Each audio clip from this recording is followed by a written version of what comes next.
बिस्मिल्लाहिर्रहमानिर्रहीम। बिस्मिल्लाहि तवक्कलतु अल्लाह ला कुव्वता इल्ला बिल्लाह। Dear students, अस्सलाम वालेकुम। स्टूडेंट्स, 10th क्लास मैथ में आज 3.7 के लास्ट 4 क्वेश्चन 6 से 9 ये हम हल करेंगे। क्वेश्चन मैंने लिखे हुए 2 क्वेश्चन यहाँ पर, 2 नेक्स्ट पेज पे करेंगे। Labour cost C varies jointly as the number of workers N and the average number of days D, यानी C का N और D के साथ डायरेक्ट प्रोपोर्शन है। ये मैंने लिख दिया C is directly proportional to N and D, ये गिवन है। If the cost of 800 workers for 13 days is rupees 186,000, 1,86,000 cost है। यहाँ पर कॉस्ट का लफ्ज पहले आया, मगर जो फिगर आई ये कॉस्ट नहीं है, ये नंबर ऑफ वर्कर्स है 800 वर्कर्स, तो N 800।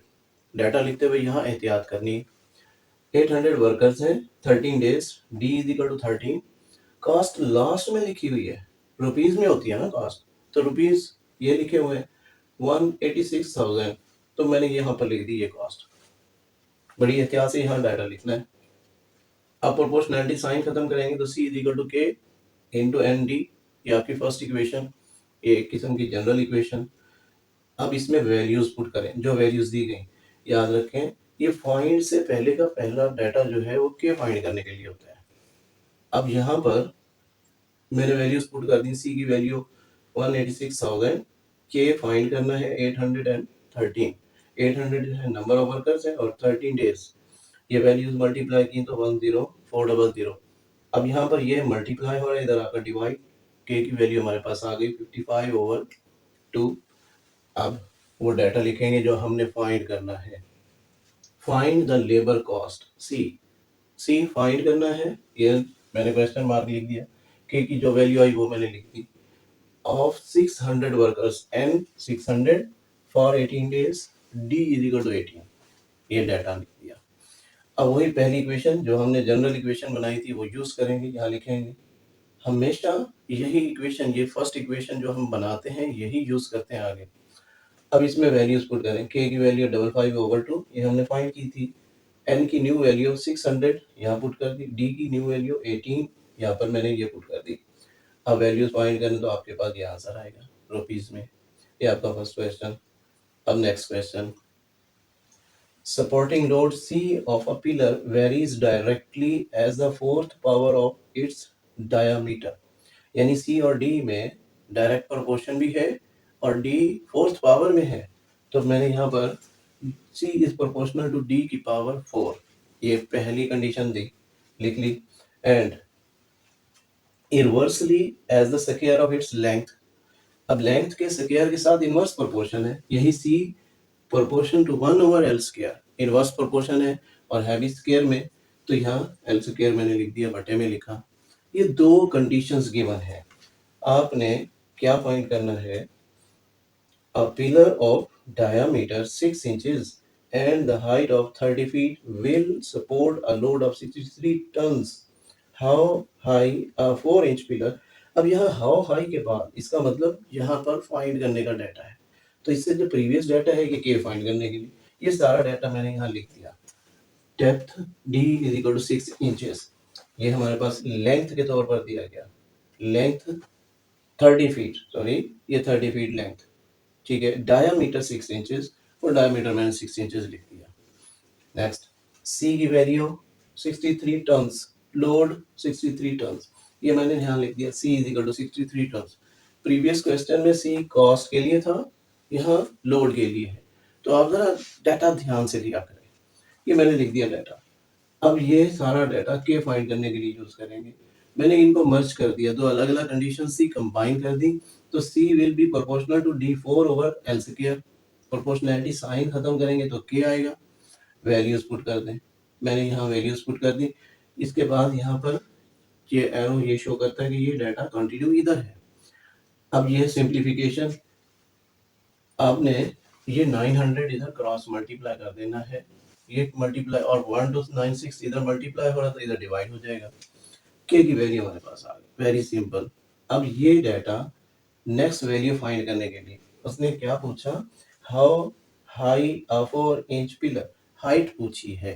तो हाइट जो है ये लेंथ के तौर पर आई हुई है, ये L is equal to question mark, और 4 इंचेस डायमीटर है तो D is equal to 4 inch, ये न्यू डायमीटर उसने दिया। Must be to support a load of 28 tons, load की वैल्यू 28 टन्स, C की वैल्यू है, ये वैल्यूज मैंने लिख दी। अब इनको आप पुट करेंगे उसकी फर्स्ट इक्वेशन जो हमने बनाई थी, फर्स्ट इक्वेशन, ये हमारे पास फर्स्ट इक्वेशन, मैंने वैल्यूज पुट कर दी। एल स्क्वायर बटे में है जो फाइंड करना है, आप इधर इससे लाएंगे तो ये 28 इधर आएगा, और याद रखें ये सारी वैल्यूज मल्टीप्लाई हो रही है, तो आप ऐसा कर सकते हैं, यानी क्रॉस मल्टीप्लाई किस्म का, ये इधर आएगा तो ये इसकी जगह यहाँ मैंने सिंपलीफाई 4 की पावर 4 256, ऊपर की सारी वैल्यूज को आपस में मल्टीप्लाई किया तो 44800, नीचे की दोनों वैल्यूज मल्टीप्लाई की 112, डिवाइड करेंगे तो 400।